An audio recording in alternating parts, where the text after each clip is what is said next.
We're here today on Neptune Avenue in West 33rd Street. Channel 12 News wanted to do an interview on the hurricane outreach that took place back in last October.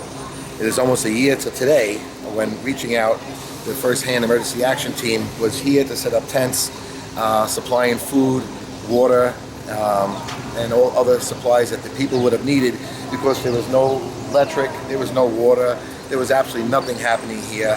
And we were fortunate that we had a team of people and concerned citizens that made this happen when we were here right after the storm to help these families.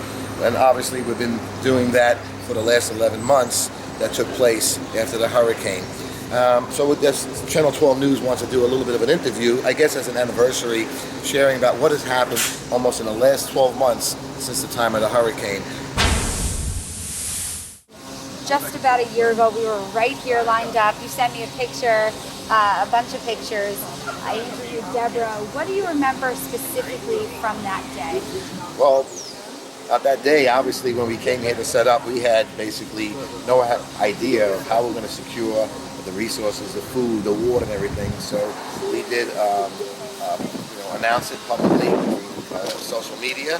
And the wonderful thing was that people showed up with all kinds of food, soup, supplies, so that it was an encouraging sight to see how many people really came together to help this community because they really needed the help at that time.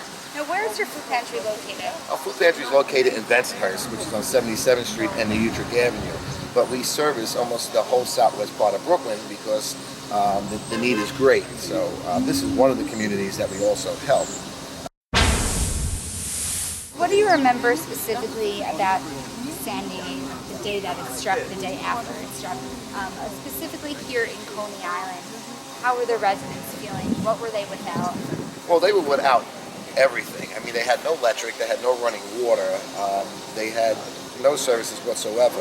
It was extremely sad that, you'll see the people even sitting outside by a steam pipe from a generator. It's just to try to stay warm. You can see how depressed, how frightened, and unprepared everybody was. And, it was just a sight to kind of never forget.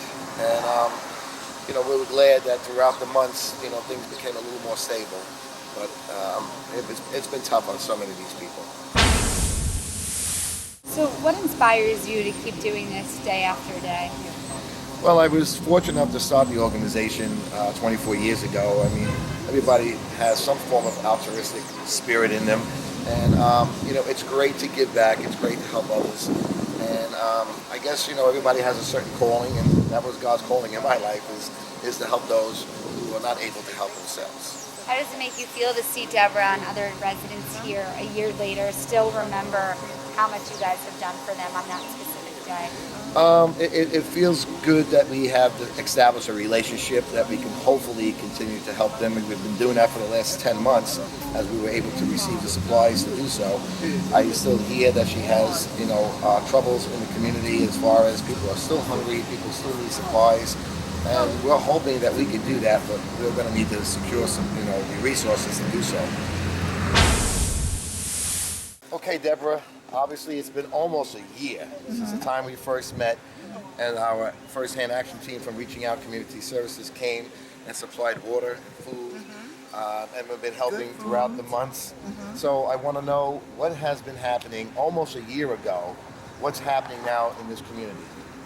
Well, what's happening in this community is things have not gotten back as they said that they are. Like the mayor and everybody said that we're a whole now, we're together, and it is not so. We are still struggling. We have problems with the food stamps. The food stamps, they're cutting people off food stamps like crazy. We need to really get help to get food back into our communities. Well, what's happening with the food pantries in your area? I mean, are there any food programs here that people could actually go to? Not really. We have just like a little rice and a little things like that we're rationing off maybe once a week or every other week or every 2 weeks, whichever way that we can, so that we can make sure that there's something flowing for the residents. Okay, well that's actually happening here at the management office. But Yes. what about other food pantries in the area? There's no other food pantries. Really? We're hoping that maybe we can establish a mobile food program in this community, so this way we can try to help them have a better, life than the lifestyle that they're living, as far as not knowing where their next meal is coming from. So we're going to work on that, and hopefully we can get the support from foundations and corporations to see that this need is still great. This is a storm that's happening way before the storm of Sandy, so to speak. People are living in very hard conditions, looking for their next meal. So these people have a double whammy. They had this issue of hunger in their community for years, and then the Superstorm Sandy has caused even a greater effect on their hardship. So we're hoping that we can relieve a lot of the struggling that's going on in this community.